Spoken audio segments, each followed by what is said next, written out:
बारिश में 5 जुगाड़ू बहुओं का घास का घर। निर्मला के पांचों बेटे अपनी गरीबी से परेशान होकर नौकरी की तलाश में गांव छोड़कर शहर के अलग अलग हिस्सों में चले जाते हैं और अपनी बीवियों को अपनी मां के साथ अकेला छोड़ जाते हैं। निर्मला के पांचों बेटों को गए 2 महीने से ऊपर हो चुके थे, पर अब तक उनका कुछ अता पता नहीं चल सका था। ऐसे एक दिन खाना खाते हुए निर्मला अपनी पांचों बहू से कहती है, तुम्हारे ससुर के गुजर जाने के बाद जैसे तैसे अकेले मैंने अपने 5 बेटों की परवरिश की, उनकी शादी की, पर जब उनका समय आया तो वो 5 काम के बहाने हमें छोड़कर पता नहीं कहाँ चले गए। माँ जी थोड़ी हिम्मत रखिए, वे 5 जल्द ही वापस आ जाएंगे। पता नहीं बहू, अब वो 5 आएंगे भी या नहीं। माँ जी आप इतनी उदास क्यों होती है? आपकी बेटी न सही पर आपकी बहू तो आपके साथ है। हाँ माँ जी, जेठानी जी बिल्कुल सही कह रही हैं, और हम 5 कहीं न कहीं से तो जुगाड़ कर ही लेते हैं। जैसे अब तक हमने अपने दिन काटे हैं, वैसे ही आगे की जिंदगी भी काट लेंगे। बहू, हर जगह जुगाड़ काम नहीं आता, और इस घर ने भी हमारा बहुत साथ दिया है, पर मुझे नहीं लगता कि इस बार की बरसात हमारा घर झेल पाएगा। देख पा रही हो ना अपने घर की हालत। अपनी सास की बातें सुनकर वो पांचों बहन निराश हो जाती हैं। अब इसी तरह से कुछ दिन बीत जाते हैं और तेज आंधी तूफान चलने लगती है। तेज आंधी तूफान की वजह से निर्मला के घर का दरवाजा टूट जाता है। हे भगवान, मेरे घर का दरवाजा तो एक छोटा सा आंधी तूफान नहीं झेल पाया, तो आने वाले समय में मेरा घर कैसे बारिश के कहर सह पाएगा। माँ जी आप दुखी मत होइए, मैं कोई जुगाड़ लगाती हूँ, शाम तक दरवाजा ठीक हो जाएगा। पर बहू, शाम तक दरवाजा ठीक नहीं हुआ तो जानती है ना आसपास कितने घने जंगल है। अगर कोई जानवर या कोई चोर हमारे घर में घुस गया तो। माँ जी सब ठीक हो जाएगा, एक दरवाजा ही तो है, इसे ठीक करना हम 5 बहू के बाएं हाथ का काम है। इतना बोलकर पांचों बहू टूटे दरवाजे को साइड कर देती हैं और घर के बाहर चौखट के दोनों साइड एक बड़ा सा डंडा लगा देती हैं और टूटे दरवाजे के लकड़ियों के लंबे लंबे टुकड़े कर लेती हैं और कबाड़ी के दुकान पर जाकर कुछ टीन के डिब्बे घर ले आती हैं और उनकी कटाई करके उन्हें लकड़ियों से बांध देती हैं और साड़ी का टुकड़ा लेकर खुद के बनाए दरवाजे को उन डंडे से बांध देती हैं जो उन्होंने चौखट के बाहर लगाया था। देखिए माँ जी, कहा था ना मैंने आपसे कि हम 5 बहू मिलकर कोई ना कोई जुगाड़ कर ही लेंगे। अब हम आराम से रात में अपने घर में बिना डरे सो सकते हैं। हाँ ये बात अलग है कि इसे खोलने और बंद करने में 2 जने की मदद चाहिए होगी, पर रात की समस्या तो टल गई। अपनी बहू का ये जुगाड़ देखकर निर्मला को बहुत अच्छा लगता है और वो लोग रात में आराम से दरवाजा लगाकर सो जाते हैं।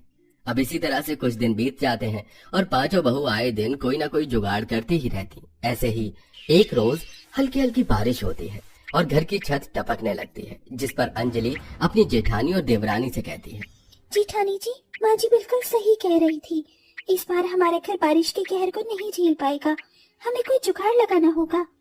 फिलहाल तो हम यही जुगाड़ लगा सकते हैं कि जहाँ से पानी टपक रहा है वहाँ बाल्टी लगा दें, क्योंकि अभी सिर्फ एक ही जगह से पानी टपक रहा है और जगह से पानी टपके उससे पहले हमें कुछ सोच लेंगे।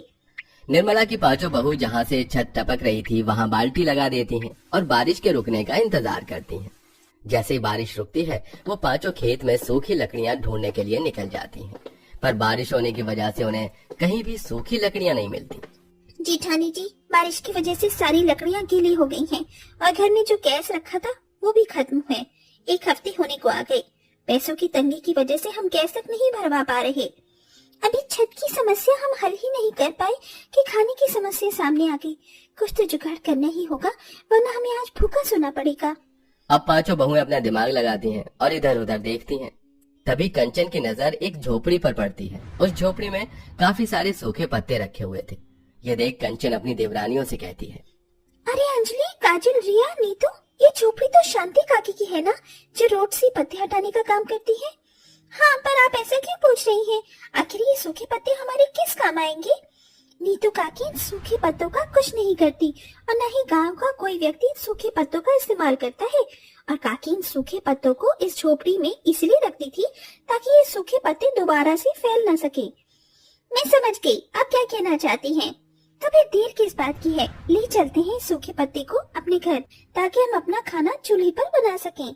कंचन के कहने पर उसकी चारों देवरानियां उसके साथ सूखे पत्ते घर ले आती हैं, जहां वो लोग सूखे पत्ते की मदद से चूल्हे पर खाना बनाते हैं और खाना खाने के बाद सोने की तैयारी करते हैं। पर इसी बीच जोर जोर से बादल गरजने लगते हैं, आसमान में बिजलियां कड़कने लगती हैं, तेज आंधी तूफान चलने लगते हैं, जिस पर निर्मला अपनी पांचों बहू से कहती है, बहू, मेरा मन बहुत घबरा रहा है। बाहर मौसम बहुत ज्यादा खराब है।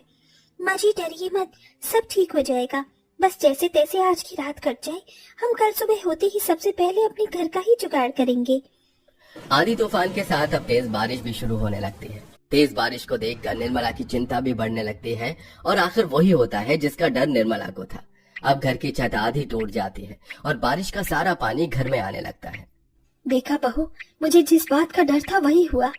जिठानी जी, अब हम क्या करें? इतनी रात को हम बारिश में कहाँ जाए? हमें तो कुछ तो करना ही होगा। अगर हम पांचों भी हिम्मत हार जाएंगे तो फिर माँ जी को कौन संभालेगा? तुम सब डर क्यों रही हो? हमारे घर की अभी सिर्फ आधी छत टूटी है, आधी अभी बाकी है। अभी हम पांचों बहू माँ जी के साथ चौकी पर बैठ जाते हैं और सुबह होते ही कोई तरकीब लगा लेंगे। बस ये रात जैसे तैसे काटनी होगी। कंचन घर की बड़ी बहू होने के साथ साथ समझदार भी थी। वो हिम्मत नहीं हारती और वो सारे एक चौकी पर बैठकर अपनी रात गुजारते हैं। और सुबह होते ही जैसे ही बारिश रुकती है, निर्मला की चारों बहुएं चार दिशा में चली जाती हैं और निर्मला की सबसे छोटी बहू निर्मला के साथ रहती है। कुछ देर बाद निर्मला की चारों बहुएं हाथों में घास लेकर आती हैं और अपनी सास से कहती हैं, माँ जी, हमें बाहर कुछ नहीं मिला सिवाय इन घास के। अब इन घास से ही हमें कुछ करना होगा। पर बहू, इन घास से क्या होगा? माँ जी, अब इस घास से ही हम अपने घर की नई छत बनाएंगे। आप बस देखते जाइए। काजल, तुम अंजलि के साथ ढेर सारी मिट्टी लेकर आ जाओ और नीतू, तुम जितना ज्यादा हो सके उतना पानी लेकर आ जाओ। और रिया, तुम मेरी मदद करो। पर दीदी, छत बनाने के लिए हमें लकड़ी और पन्नी की जरूरत पड़ेगी। बिना उनकी छत बना पाना मुश्किल है। नीतू, पन्नी का इंतजाम मैंने पहले ही कर लिया है। और शायद तुम भूल गई हो, हमारे घर का दरवाजा और छत दोनों ही टूट चुका है। याद है ना तुम्हें? दरवाजे की कुछ लकड़ियां अभी बाकी हैं और टूटी हुई छत की भी कुछ लकड़ियां बाकी हैं। हम उन्हीं से दोबारा अपनी छत को बनाएंगे। इस तरह कंचन अपनी चारों देवरानियों को काम पर लगा देती है और खुद अपनी पड़ोसन से सीढ़ियां मांगती है। अब सीढ़ियों के जरिए कंचन रिया के साथ अपने घर की छत पर चढ़ती है और छत की बेस बनाने के लिए थोड़ी थोड़ी दूर पर लकड़ियां लगा देती है और उन लकड़ियों को एक पन्नी से ढक देती है। ये काम तो हो गया। अब चलो नीचे चलते हैं और मिट्टी लाकर घर की छत पर फैलाते हैं। हाँ दीदी, पर उससे पहले मैं इस पन्नी के ऊपर कुछ ईंट लगा देती हूँ। हवा तेज चल रही है, कहीं ऐसा ना हो कि ये पन्नी उड़ जाए। रिया पन्नी के ऊपर कुछ ईंट लगाकर कंचन के साथ नीचे उतर आती है, जिसके बाद पांचों बहू मिलकर घर की छत पर मिट्टी डालते हैं और खेत से लाई हुई घास लगाती हैं।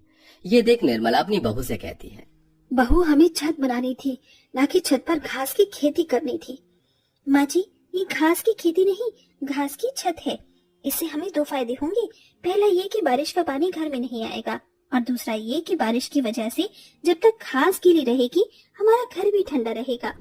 अपनी बहू का ये जुगाड़ निर्मला को बहुत पसंद आता है और वो पांचों बहू बारिश में अपनी सास के साथ अपने घास के घर में रहती हैं।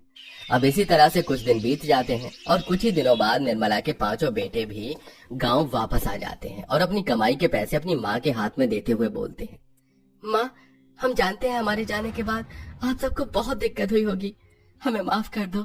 हम अपनी गरीबी को देखकर आपसे अपना पीछा छुड़ाने के लिए शहर चले गए, पर शहर जाकर हमें अच्छी नौकरी मिली, पर हम वहां से इतनी जल्दी नहीं आ सकते थे, इसलिए हमें गांव आने में इतना समय लग गया। पर अब आपके बेटे अपने पैरों पर खड़े हैं। हाँ माँ, अब आपको फिक्र करने की जरूरत नहीं है। हम पांचों भाई आ चुके हैं, अब हम घर संभालेंगे। लगता है भगवान ने मेरी सुन ली। अब सब अच्छा हो रहा है। इतनी खुशी पाकर निर्मला की आंखें भर आती हैं और अब निर्मला अपने परिवार के साथ हंसी खुशी रहती है।